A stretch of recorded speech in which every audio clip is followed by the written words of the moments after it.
NNPC na scam, guys. NNPC, God forbid bad thing. I fear who no fear NNPC. NNPC when come out recently come tell us say they won't wash their hand at their leg come on for fuel importation. Anything we got to do with fuel. Say only main marketers go do their thing.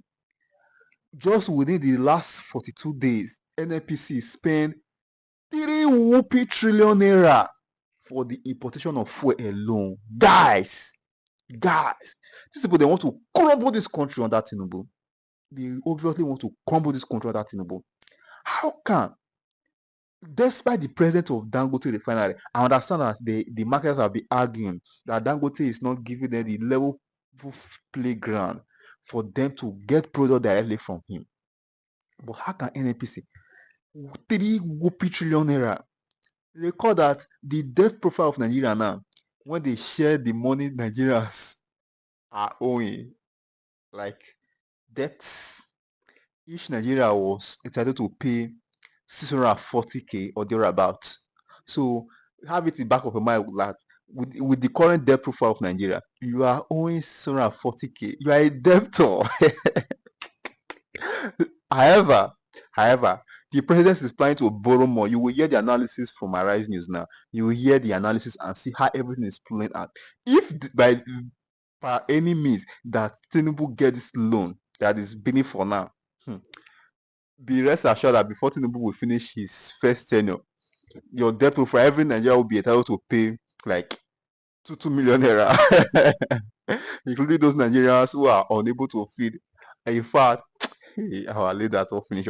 Don't listen to the analysis, listen to what's popping. There are reports of an astronomical increase in the cost of petrol importation by marketers in Nigeria over the last few days, despite calls for patronage of local refineries, well, according to information contained in the report by Nairametrics. Between October 1 and November 11, Nigeria imported 1.5 million metric tons of premium motor spirit, also known as petrol, 414,000 metric tons of diesel, and 13,500 metric tons of aviation fuel within the period in question. These volumes translate to more than 2 billion liters of petrol, 500 million liters of diesel, and 17 million liters of aviation fuel, with a combined cost of close to 3 trillion naira. This continued importation raises concerns about the impact on Nigeria's local refining sector, particularly with the operational Dangote Refinery. Now, to have a perspective on this, we're now being joined by energy expert and economist Kevin Emmanuel. Good morning, Kevin. Good to see you on the morning show, and thank you for joining us. Oji, good morning. Thank you so much for having me. Fantastic. Well, Kevin, last week, NNPC made a U-turn on ending importation. The company's spokesman said that its group head, Mele Kyari, did not explicitly say that NNPC has stopped importation, although it is on record that during the NIP conference, Kyari did say that NNPC does not import any product and are only lifting petrol from domestic refineries. So Kevin, it does beg a belief that or to even see the statement from the NNPC spokesperson saying that the company never claimed that it would cease importing petrol into the country, but are prioritizing the patronage of local refineries such as the Dangote Refinery. Now, Kevin, if NNPC is saying that it still imports petrol to supplement local supply, are they saying that there is shortage of petrol in local refineries? Isn't it true that only recently, the Dangote Refinery reported that it holds over 500 million liters of refined products in its reserves?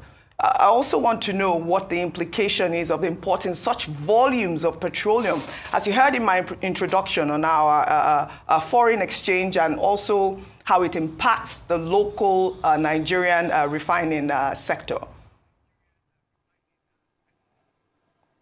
Oji, thank you so much for the questions, very important questions. I'd like to give you perspective on this issue. In 2002, Obasanjo, when he was president, came up with the backward integration policy. And that has led to backward integration for several sectors of the economy. And petrol white fuels, non-transportation fuels, the imperative to have a functional refinery after what Shell and British Petroleum completed in 1989 that has been moribund and has taken about 12 trillion naira in turnaround maintenance. Specifically between 2019 and today, $4 billion has gone down the drain for a rehabilitation of 210,000 barrel processing capacity of Port Harcourt Refinery. So it's particularly surprising that despite the fact that over the last 8 years, Aliko Dangote has invested $20 billion to build a modern 7th largest refinery in the world, that you still have NNPC trading, NNPC retail, and members of the Major Marketers Association of Nigeria importing petrol, diesel, and Jet A1 or automotive turbine kerosene ATK. Look, Oji, if you look at what happened in New York when the Nigerian delegation went for the World Bank IMF group meetings, I saw a video where the Deputy Governor for Economic Policy, Mohamed Datijo, was taking questions from global investors on the economy. And one particular question they asked him, they said, what is Nigeria's net external reserves? Okay? Nigeria's net external reserves is basically your FX holdings with external asset managers, less all the encumbrances or debts or liabilities that you have on your balance sheet. And the Deputy Governor at the CBN couldn't answer the question. The CBN keeps telling you they have $40 billion, but they can't answer the question, not net external reserves. And so you begin to imagine that if you have very much encumbered net external reserves, which in my own personal estimate is no more than $6 billion US. Yeah, you barely have net reserves to take up to 12 months of your balance of payment obligation. In fact, the IMF outlook on Nigeria says that Nigeria currently has net reserves to take only about 6.1 months of balance of payment obligations. Why are you allowing the continuous importation of white fuels into Nigeria, considering the fact that Aliko Dangote today, or Dangote Refinery, is able to do 32 million liters of premium motor spirit? This is the question that we need to ask. The current capacity utilization and output, the refinery in Lagos is doing anywhere around 420,000 barrels of crude oil on a daily basis. It has enough PMS, it has enough diesel, it has enough Jet A1 to satisfy the demands of the Nigerian market. Why are you still importing white fuels into Nigeria? The recent data, Oji, that came out shows that landing to Nigeria for November, or late October, November, you have NNPC about anywhere around 687,000 metric tons, and the marketers anywhere around 847,000 metric tons. So when you put it together, it comes to anywhere around 1.53 million metric tons of PMS you're landing into Nigeria. Now, you go back to the Petroleum Industry Act, sections 317, 7 to 8, that says that if the domestic refiner has the capacity to satisfy the demand of the local market, the regulator, NMDPRA, is not supposed to grant import permit license to other players to bring in products into Nigeria, and they should collapse their structure into collecting product from the refinery in Lagos. The GCU of NNPC went to Nigerian Association of Petroleum Exploration, is their annual conference, and said it on record that they've stopped importing and they've collapsed their structure to taking products from Lagos. But the evidence, the motor tanker vessel report shows that, that's not the case. So it beggars belief that you have an economy that is struggling. The president traveled to Saudi Arabia to look at, getting $5 billion in trade finance loan to, try to see how they can meet up balance of payment obligation. The Minister of Finance says that he wants to float a floating rate euro bond because Nigeria's issuer default rating has been improving. The credit default swaps are coming down. He wants to borrow another $1.7 billion from the euro bonds market to meet up with shortfall in the deficit. It beggars belief, Oji, that NNPC said they lifted 196 million barrels of crude oil. They can't remit dollars to save Nigeria's economy. Instead, the government wants to borrow money to try to draw down on the debt NNPC owes. But NNPC is still swapping Nigeria's crude oil and the precious dollars you have to import products into Nigeria. It doesn't make any sense. Kevin, you have just talked about a section of the PIA, and I would like to know, is it on record that the regulator, NNDPRA, recently approved import licenses of an additional 3.5 billion liters of PMS by December? Correct me if I'm wrong. I mean, is it in good faith that our regulators are granting these licenses for massive imports? We also know that the Crude Oil Refinery Association, Owners Association, has called for a stricter regulation of import licenses. Does this amount to some sort of sabotage? Oji, it is sabotage. It is sabotage because the Petroleum Industry Act is clear. The Regulator Act granted additional license to import the 30.5 billion liters of white fuels into Nigeria. It's an act of sabotage because the Petroleum Industry Act is clear as daylight that if the domestic refiner has the capacity to produce and the output has shown that they have the capacity to produce, the regulator is not supposed to grant import license to bring in products into Nigeria. Sections 317.11 also states, it also states that based on the February 2020 convention that was held by the Economic Committee of West African States, all ECOWAS members are to apply a 50 parts per million sulfur level for products imported into Nigeria. And based on that, the regulator produced a gazette that says that all products in Nigeria for white fuels, the sulfur level should not exceed 200 ppm, and that is an allowable limit for December 2024, which means that at the end of December 31, 2024, NMDPR is supposed to advise on a new allowable limit for sulfur level. But tests that has been conducted, Oji, shows that the sulfur level for products imported into Nigeria is well above 1,500 ppm, which is not only dangerous to the environment, dangerous to the engines of people's cars and generators, is also dangerous to the health of Nigerians. Does NMDPRA actually have a standard lab as specified in their gazette to test products that are imported into Nigeria? Not even only you are giving contravening sections 317, 78 of the PIA. Do they actually have a standard lab to test the products they bring into Nigeria and how it impacts on Nigerians? Do they have it? So clearly this is an economic sabotage, and clearly some people are not happy that the Dangote Refinery in Lagos exists.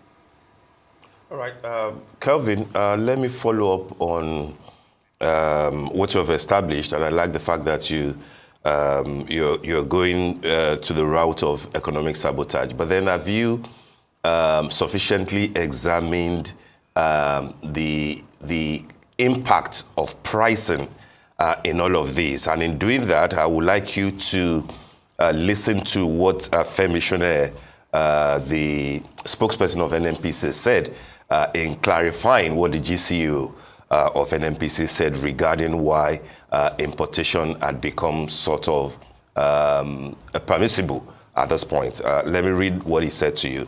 The GCU's statement should not be construed to imply that NNPC is obligated to be the sole off-taker of any refinery or that we will no longer import fuel. While NNPC prioritizes sourcing products from domestic refineries, this is contingent upon economic viability, keyword economic viability. And then he went on. He said if local supply is cost-effective, it will be preferred. But the same principle applies to other marketers who will also evaluate total cost when deciding whether to buy locally or to import. This is what Femi Shone said in clarifying what his boss said. Do you think that this constitutes sabotage to what we have in the Dangote Refinery?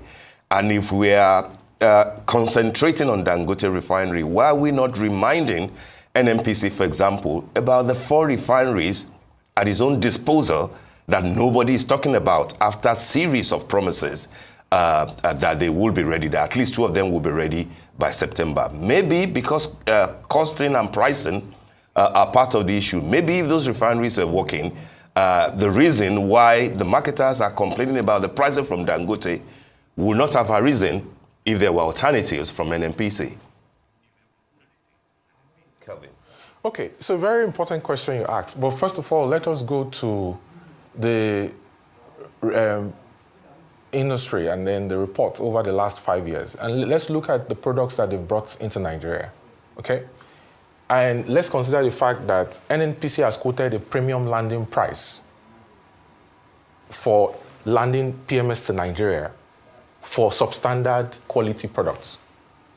If you go to the international market and you speak to any expert in midstream and downstream, they'll tell you clearly that the price of PMS is determined by the quality or grade of the PMS that is being refined.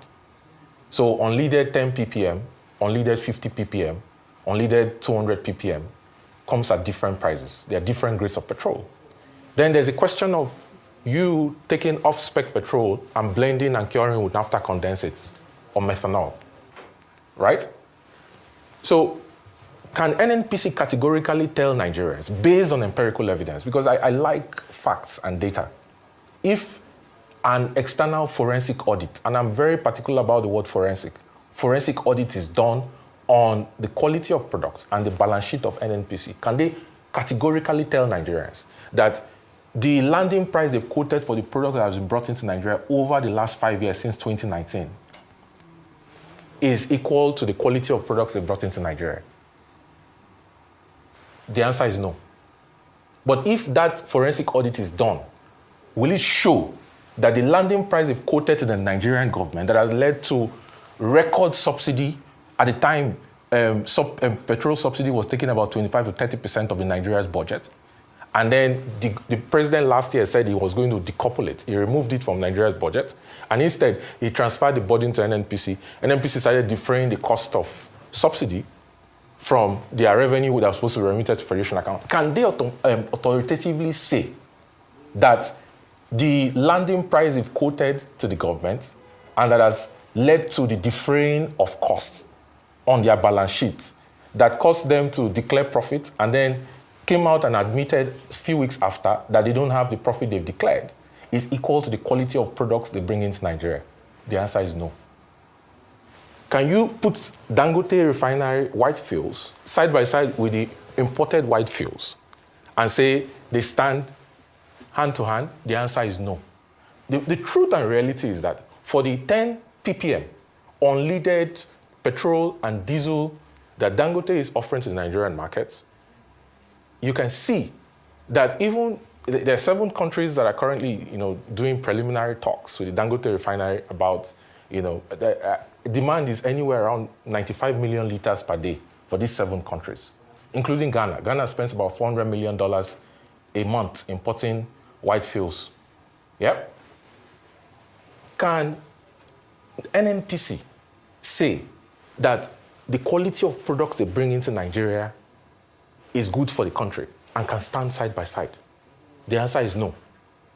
The Dangote Refinery has the capacity to solve the demand of white fuels in Nigeria. So why is it that, the people who complain about monopoly, the independent marketers, not Ipman, because Ipman recently started a commercial contract and some of them have started taking products from the Dangote Refinery, yeah? Why is it that they are not able to coalesce together, bring capital together, build a refinery in Nigeria and compete with Dangote? Why? Does it make sense that we have a situation where the regulator is siding with marketers to bring in products that cannot be verified, the quality cannot be verified, because the regulator does not have a standard lab as specified by the Petroleum Industry Act, yeah? To compete against a refinery that is producing standard products that is in demand by other African countries and is sold all around the world because it meets quality specifications for regulators all around the world. Is it fair? It's not fair. There is a law. That's why the Petroleum Industry Act was enacted. It's very specific and plain. So I'll say this to you. If the regulator insists, right, that they want to keep importing products into Nigeria, let them at least comply with what the PIA says of 200 ppm for sulfur. Let us see if they'll be able to compete on price with Dangote. I'll tell you this again, okay? The pricing framework for PMS, first of all, you have Platts. It's a global system that is used because I'll tell you, out of the 420,000 barrels of crude oil that is refined in Lagos, anywhere around 70 to 80% of those, daily feedstock is paid for in US dollars, contrary to the so-called Naira-based crude oil swaps that is not actually being implemented. That program is not being implemented. The compliance rate of that Naira-based crude oil swap is anywhere between 20 and 25%. So it's inconsequential. There is a Platts system where Platts is anywhere around $645 to $650 per metric ton today for 1,341 liters of petrol per metric ton. There's a Platts system for pricing PMS all around the world. It applies to the Dangote refinery too. For the 825 refineries all around the world, there's a Platts system.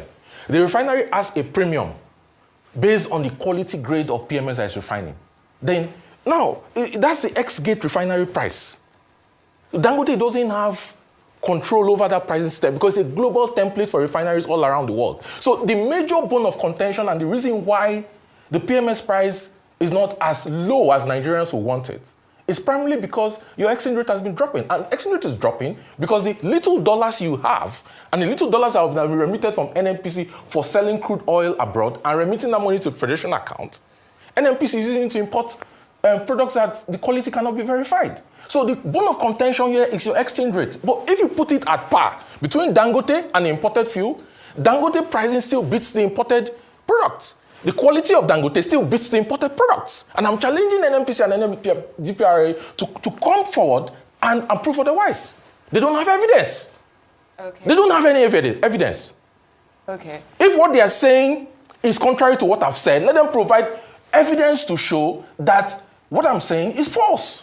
Okay, Calvin, I'd like to come in here because you said that the Naira crude feedstock is about 20 to 25%, and that's inconsequential. But I would say that 20 to 25% of its subsidy would not be inconsequential. Now, I'd like to ask you, if Dangote Refinery is getting even just a quarter of its feedstock in Naira, that is in a form of a subsidy when Nigerians, the average Nigerian on the streets, does not have their own PMS subsidized at the end, and the price differential we're not seeing. So I'd like to ask that if Dangote Refinery's products, as you said, are on a higher level, on a higher standard than that which is being imported, if he has this 500,000 in storage, why isn't he selling it to like Ghana, for example, that you mentioned? If the price is determined, as you said, by the standard of the products, why isn't he selling it to the international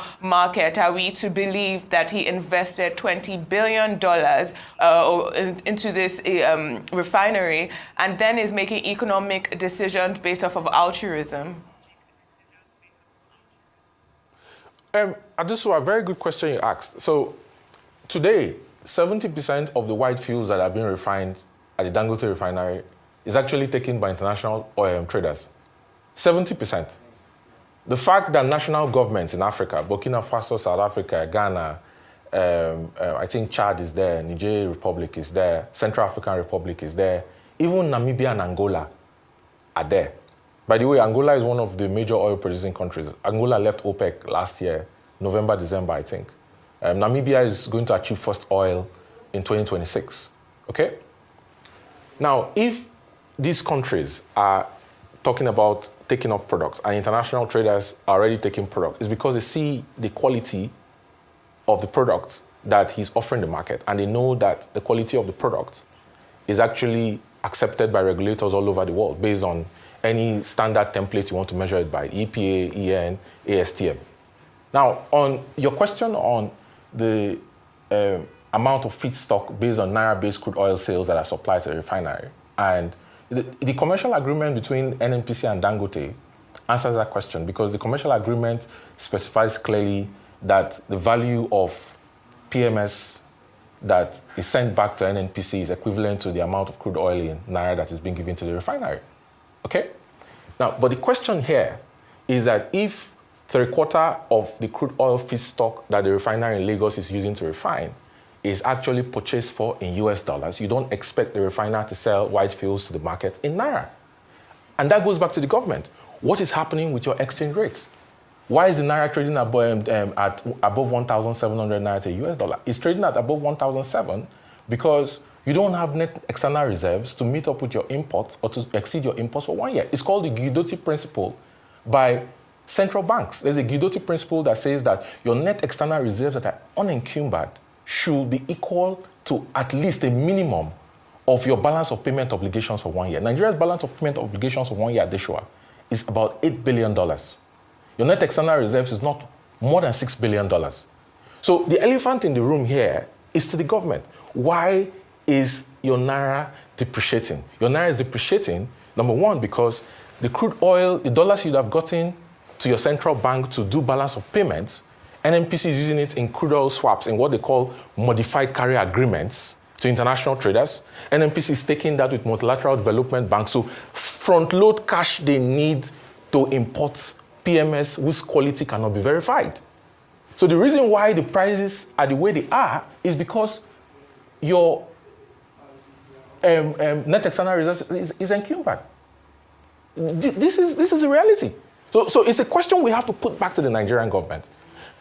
Does it make economic sense not to collapse your structure to the Dangote Refinery and ensure that you achieve full backward integration and you can support your external reserves so that your currency can strengthen, so that the price of PMS and other white fuels can come down and inflation can come down? Because your exchange rate has an impact on your inflation. The inflation report came out the other day and it says that inflation is now 33.8%. At the next Monetary Policy Committee meeting, the NPC is most likely going to raise the interest monetary policy rate again. If they raise the monetary policy rate, the banks are going to adjust within 10 days. They have to notify their customers. They're going to adjust the commercial lending rate again. And it's just a vicious cycle that keeps going. So how are you sabotaging the principles you need to bring down, to make the Naira appreciate, bring down inflation, and stabilize the trilemma of exchange rate, inflation, and interest rates, and balance the macroeconomics of the country? When you've seen a clear line of sight, if not sabotage, it's complete sabotage. It doesn't make any sense. All right, Kevin, you have talked about the federal government's crude for Naira policy not yielding results. But we know that the president has called on the need for reform in the downstream sector. You know, he had projected savings of about 700 billion naira monthly from subsidy removal, and, you know, has touted this Naira-based crude sales as a way to develop or to add, to develop critical sectors in the economy. Kevin, please, what is the way forward? NNPC is saying that, you know, implying basically that the Dangote Refinery does not have enough supply and that is why they are importing. But also we know that Ipman and Petrol, you know, in the past had argued that Dangote Refinery prices are higher than the landing costs of imported fuel, and that is why they are importing. Does the Dangote Refinery have enough to supply Nigeria? Oji, very good question. Ipman actually does not, the members of Ipman don't consume more than 15 million liters of PMS on a daily basis. And to consider that Ipman, their network of retail stations around Nigeria, over 30,000 of them, actually, you know, controls about 70% of the retail filling stations around Nigeria. So it beggars belief, Oji, on what the true north of Nigeria's actual daily consumption is. I'll tell you again, and I've said it repeatedly, that the true north of Nigeria's daily PMS consumption is actually not more than 35 million liters a day. Ghana, our nearby neighbors that is about 40 minutes away by flight, actually has a population of 34 million people. They consume 5.8 million liters of PMS on a daily basis. If you multiply their population by 6, you get about 204 million, which is close to where Nigeria is. If you multiply their daily consumption by 6, 5.8, you get about 34.9 million liters a day. That's the true north of Nigeria's daily consumption. Nigeria doesn't consume 55 million or 70 million liters of PMS as alleged by NNPC. What's the way forward? The way forward is that the Dangote Refinery in Lagos has built a world-class infrastructure and is able to solve the entire demand for white fuels in Nigeria. Today, that's the reality. It keeps ramping up. By second quarter of 2025, I'm expecting the refinery to get to anywhere around 90 to 95% of capacity utilization. That should be able to do anywhere between 48 and 50 million liters of PMS on a daily basis. It keeps ramping up. Now, there's also the question of crude oil feedstock. Can you supply him crude oil feedstock? there is a 445,000 barrels crude oil intervention stock that goes to what they call domestic crude oil supply obligations, sections 109 of the PIA. But then, even that is not enough because that is encumbered. It's from that NNPC also uses to service some of the modified carrier agreements, the swapped, structured for Project Bison, Project Yield, Project Gazelle, and the rest of them, for different financing arrangements. I'll tell you what, in 2022, Oji, I think it was Project Yield or Bison, when NNPC said they were going to buy 20% in Dangote Refinery. They didn't have the cash anywhere. What they did was they went to Afrexim. They structured a crude oil swap where they asked Afrexim to give them $1 billion in cash to pay for as deposit for 20%. The stake for 20% was going to cost $2.7 billion. So they said they will pay cash for 7.2%, which is $1 billion. The remaining $1.7 billion they'll pay for feedstock, which is why when people say, oh, Dangote Refinery didn't do project planning, didn't plan for feedstock, I laugh because they had an arrangement with NNPC that NNPC was going to take an extra 12.8% of equity in the refinery in exchange for 300,000 barrels per day until they pay up $1.7 billion for their equity stake in the share purchase agreement. Okay, they front-loaded it. That's also a debt that they've been paying back through crude oil. Okay, but what's the way forward? NNPC, the Minister of Petroleum, and the chairman of the board of NNPC, they did a press conference and said that Nigeria has achieved 1.8 million barrels. But the evidence doesn't show that that is the reality today. If you look at seaflow data for vessel and cargo tracking, you see that the amount of crude oil that's been lifted in Nigeria doesn't show that NNPC has achieved 1.6 million barrels of crude oil plus condensates. It doesn't show. The OPEC data for last month doesn't show that what NNPC is banding around is actually the reality. So it goes back to what is the current structure of the upstream sector in Nigeria? Okay, why are the IOCs not investing in development of new fields? Are they concerned about the fact that they can't reconcile the amount of output they get from wellheads to what gets to flow station for aggregation, and then to what gets to terminals for transmission? Are they concerned about security?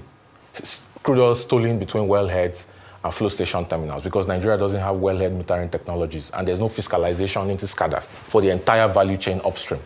Are they concerned about that? Are they concerned about the commercial structure for PSCs and JVs, unregistered joint ventures, that forms the basis on which they invest? The fact that most times when they want to do field development, NNPC doesn't have capital contribution to make.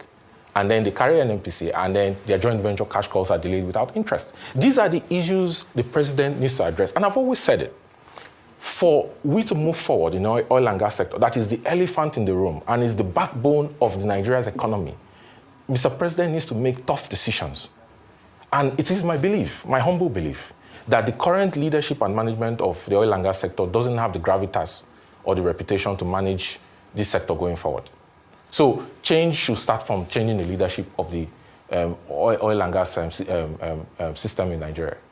Our guest is still with us, and he's energy expert and economist, Kevin Emmanuel. Thank you for staying with us, Kevin. Before we went on a break there, you were talking about urging the federal government to support the Dangote refinery, and we know that the Dangote himself has urged for collaboration with local refineries to meet Nigeria's daily petrol demand. And you've also called for a change in leadership. I just wanted to sum up our conversation before we went on a break there. But I believe Steve Ayorinde here has a question for you. All right, Kevin, thanks for the interview so far. I was just going to remind you of the aspect of my initial question that you were silent on. I wanted to know if that was deliberate, the aspect of NNPC and its own refineries, the 4 refineries that are still moribund, that are still not working. And I asked that question given the fact that if marketers are saying that pricing has to do with the reason why they are not going with Dangote refineries 100%, wouldn't it make sense that the 4 refineries owned by Nigeria are at least working, given the promises that NNPC made? I get the point that you made about the leadership of the NNPC, but then why blame NNPC alone? The president is the Minister of Petroleum. There's a special advisor on energy to the president. If you remove Mele Kyari and all the other people, the same people, special advisor, and the president himself, not to talk of the minister, will still supervise the NNPC. And so, what really is the point? And in few words, how can we move forward in a way that there will be a bit of energy security that will take into cognizance the purchasing power, the pocket of an average Nigerian? Steve, thank you for the question, and apologies I omitted it. It wasn't deliberate. It pains me that I have to call back history. I like history, I like facts, I like data, because numbers always tell you the story, and records are good, are important. You remember Blue Star Consortium, 2006, they won the bid for Port Harcourt Refinery. It was rescinded. The Chinese National Petroleum Corporation won the bid for Kaduna Refinery, and then they were, hanky-panky, that sale was rescinded also, like the one of the Blue Star Consortium. See, in oil and gas, there's what they call gathering, transmission, and distribution. So I want you to take Kaduna out of the equation, because supplying, when CNPC won that bid, their plan was to build an export pipeline to bring crude oil from Niger Republic to Kaduna, not even from the Niger Delta to Kaduna. Because if for example, Atlas Cove and Musimi, that were supposed to take PMS from the Dangote refinery in Lagos, it's not working, right? Because there was like vandalism of that pipe in 2019, 2020, and the government has not done anything about it. And because of that, Nigeria is incurring NMDPRA port charge. Nigeria is incurring shuttle, demurrage, bulk storage terminal fees. That is more than 100 naira per liter on the price of PMS from the Dangote refinery, because you don't have pipeline infrastructure to take PMS, evacuate PMS from Dangote refinery. And the evacuation means is either through gantry, which are trucks, or through vessels, which comes at a cost that Dangote is not responsible for. It's because of failure of planning from the government. How are you going to truck crude oil or pipe crude oil from the Niger Delta to Kaduna? Look at the Frontier Business Exploration Fund, Kolmani Fields, the one in Gombe, and Bauchi, that NNPC said they did seismic for, they did initial exploration. What has come out of it? Has there been an investigation into how the monies were spent and what they came out with? Borno, Nasarawa, has there been investigations? No. So Port Harcourt Refinery, is going through turnaround maintenance. It's been going through turnaround maintenance, and it's consumed 12 trillion. Are we not tired of expending precious resources that we don't have? The government has announced a medium-term expenditure framework and a budget estimate of 47 trillion. It's 20 trillion more than what you have for this year. This year, budget performance was not up to 50%. Wale Edun wants to borrow $1.7 billion to meet up with deficits, right? Do you actually have money to fund further turnaround maintenance for Port Harcourt that is moribund? $4 billion within the last 5 years, no result. Aliko Dangote started 8 years ago and is produced the 7th largest refinery in the world. Does it make sense to keep expending Nigeria's precious dollars and naira into turnaround maintenance for 4 dead refineries and not working? For me, I think what the government should do, right, is actually sell off those assets as scraps, because no investor is going to buy those assets for more than $1 billion today. Sell it as scraps and liberalize the midstream regulation and framework for private sector people to compete with each other. Let the marketers who are importing products whose quality cannot be verified come together as a consortium, build a refinery, and compete with Aliko Dangote. Government has proven, especially the Nigerian government, over decades, Nigerian government has consistently proven over decades that it lacks the capacity to do business. So why can't they focus on regulation and allow the private sector to do what it knows how to do best? There's a wisdom in what Olusegun Obasanjo did in 2001 when he called for privatization of NITEL and for private sector people. Just imagine that Obasanjo had not done that and NITEL was the only telecom provider we had in Nigeria. Do you really think we'd have made the progress that we made today? And by the way, telecom was the backbone on which Nigeria achieved a lot of the success it has had with financial technology or fintech that we have today in Nigeria. So we need to understand that the government does not have the capacity to do business, and the right thing to do is to sell off the assets, privatize the assets, and allow the private sector to do business and compete with each other. That's the only way you can achieve efficiency and drive competition in the sector. All right, Kevin, would like to thank you very, very much for joining us on the program this morning. You have made valid points, and which is the federal government must do all it can to support local refineries and to ease pressure on our foreign exchange.